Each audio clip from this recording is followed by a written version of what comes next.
In May 2023, the underwater archaeology team from the Greek Department of Antiquities, working in collaboration with the Hellenic Center for Marine Research and with technical support from the Institute of Underwater Technology at the University of Haifa, deployed a high-definition underwater drone into the waters of the eastern Mediterranean, in an area southeast of the island of Antiparos in the Cyclades, at a depth of 52 meters. The campaign was the culmination of 2 years of analysis of historical sonar data collected during a 2019 archaeological survey that had detected topographic anomalies on the seabed in that area, which could not be directly investigated at the time due to a lack of resources. What the drone cameras showed in real time to the researchers on the support vessel on the surface was what the team's archaeologists described that same day in their field diaries as the most significant underwater archaeological find in the eastern Mediterranean since the discovery of the Antikythera shipwreck in 1900. The ruins of a large architectural structure with walls, fallen columns,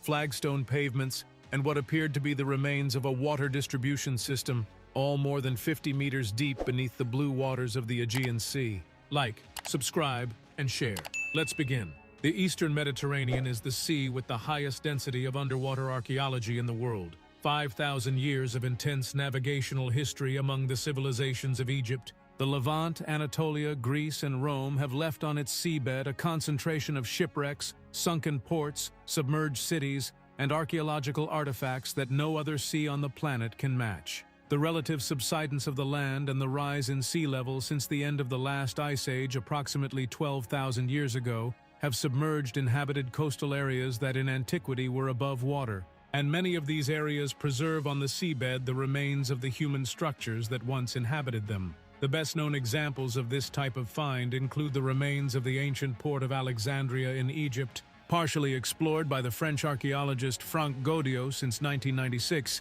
and the submerged city of Pavlopetri in southern Greece, identified as one of the oldest known submerged cities with a history of occupation dating back to the 3rd millennium BC. The ruins found southeast of Antiparos exhibited architectural features that the team's specialists identified as consistent with the domestic and ceremonial architecture of the late Hellenistic and early Roman periods, roughly between the 2nd century BC and the 2nd century AD. The preserved walls, built using the isodomic masonry technique in which stone blocks are laid in courses of uniform height with alternating vertical joints, are characteristic of the high-quality construction of the Hellenistic period. The fallen columns, of which the drone identified at least 11 lying horizontally on the marine sediment, had capitals of the simplified Doric order, which became popular in the Cyclades during the late Hellenistic period. The white marble slab pavement, although covered with sediment and colonies of marine organisms, was recognizable by its geometric regularity in the drone's high-resolution images. The historical identification of the submerged settlement required a review of ancient sources on the geography and history of the Cyclades. The Greek geographer Strabo, who lived between 64 BC and 24 AD and wrote a geography in 17 books that is one of the most comprehensive sources on the geography of the ancient world, mentions in his description of the Cyclades several settlements whose exact location has not been established by modern archaeology. Strabo's references to a port community near Antiparos, which he describes as a trading post for marble and agricultural products from neighboring islands, had previously been interpreted as referring to settlements on the island's present-day coast, none of which have yielded archaeological remains of the size the sources suggested. The possibility that the settlement described by Strabo was located in a coastal area that was submerged by the rise in sea level at some point in the 1st millennium of the Christian era would fit perfectly with the characteristics of the ruins found at a depth of 52 meters.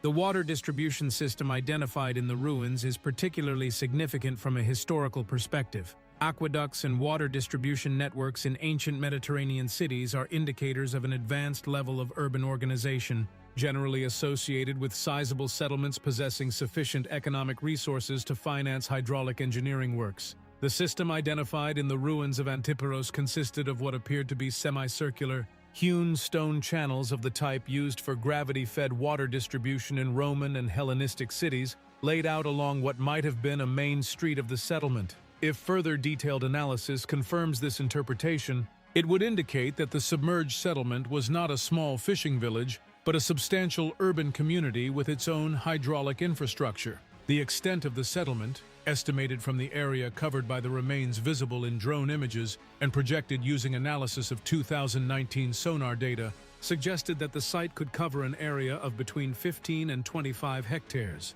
placing it within the range of small towns or large secondary urban settlements of the Hellenistic period in the Cyclades. For context, the famous city of Delos, the main commercial and religious center of the Cyclades during the Hellenistic period, had a built-up area of approximately 40 hectares at its peak in the 2nd century BC. A settlement of 15 to 25 hectares in the vicinity of Antiparos would have been a respectable-sized community in the context of the Aegean Islands, and its disappearance without a trace in post-Roman historical records would itself be a significant historical fact. Like, subscribe, and share. The analysis of the images obtained during the 2023 campaign was presented at the International Congress of Classical Archaeology held in Athens in August 2024. The presentation generated considerable interest within the international archaeological community, both for the quality of the data and for the implications of the find for understanding the history of the Cyclades during the transition between the Hellenistic world and the Roman Empire. Several researchers noted that the find could help resolve a long-standing historiographical debate about the demographic and economic decline of the Cyclades during the late Roman period, a decline mentioned in ancient sources but not satisfactorily documented by terrestrial archaeology. If a community of that size was literally submerged by rising sea levels, its disappearance from the historical record would be perfectly explainable. The systematic exploration expedition of the site, planned for 2025 with funding from the Greek Ministry of Culture and support from the European Research Council, envisioned the deployment of a higher-capacity ROV for comprehensive photogrammetric mapping of the ruins and the archaeological excavation of stratigraphic test pits in the best-preserved areas of the settlement. Precise dating of the site's abandonment, which could be established through the analysis of ceramic materials and organic charcoal recovered from the test pits, would allow the settlement's history to be correlated with available historical records of sea level changes in the Aegean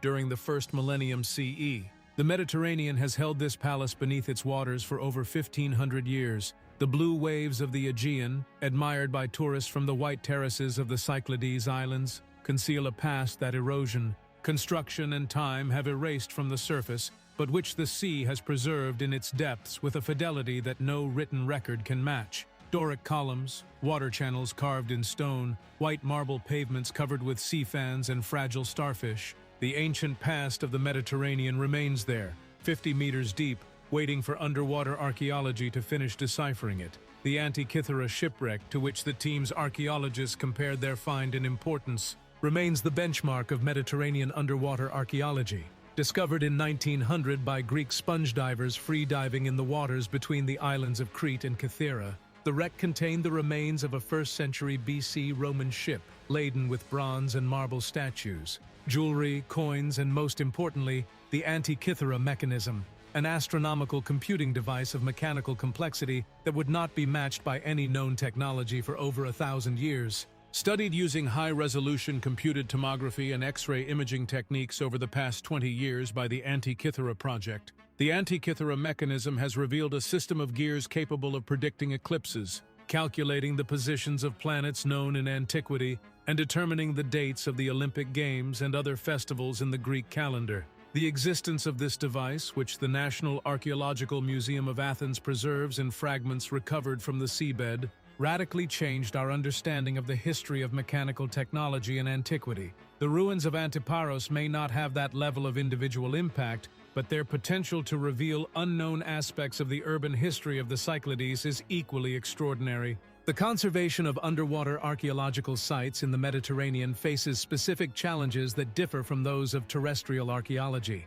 Ceramic artifacts, stone inscriptions, and architectural elements from settlements submerged in the Aegean Sea have been exposed for centuries to currents, colonizing marine organisms, and the effects of seawater pressure and salinity. However, the experience gained from exploring sites like Pavlopetri, where British museum archaeologists collaborated with the Greek Ministry of Culture on a mapping and documentation campaign between 2009 and 2013, shows that settlements submerged in the relatively shallow waters of the Aegean can preserve invaluable archaeological information even after millennia of submersion. Underwater photogrammetry techniques developed in recent years, which allow for the creation of high-resolution, three-dimensional digital models without the need for physical excavation, can document the current state of ruins with a level of detail that archaeologists of previous generations could not have imagined. The Antiparos site will be one of the first in the Eastern Mediterranean to be fully documented using these techniques,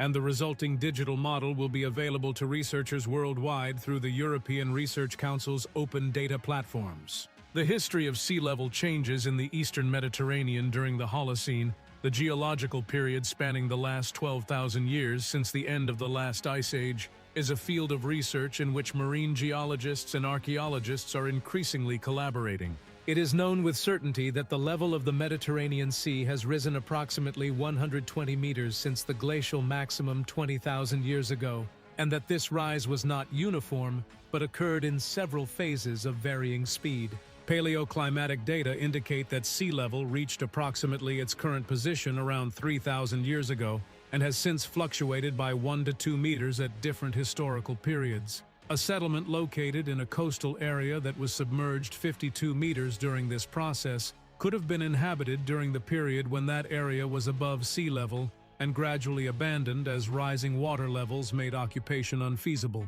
The date of that abandonment, which the site's archaeology could determine with relative accuracy, would be a valuable piece of information both for the history of the Cyclades and for understanding how ancient communities responded to changes in sea level, a topic of increasing relevance in the context of current climate change. Like, subscribe, and share. See you next time.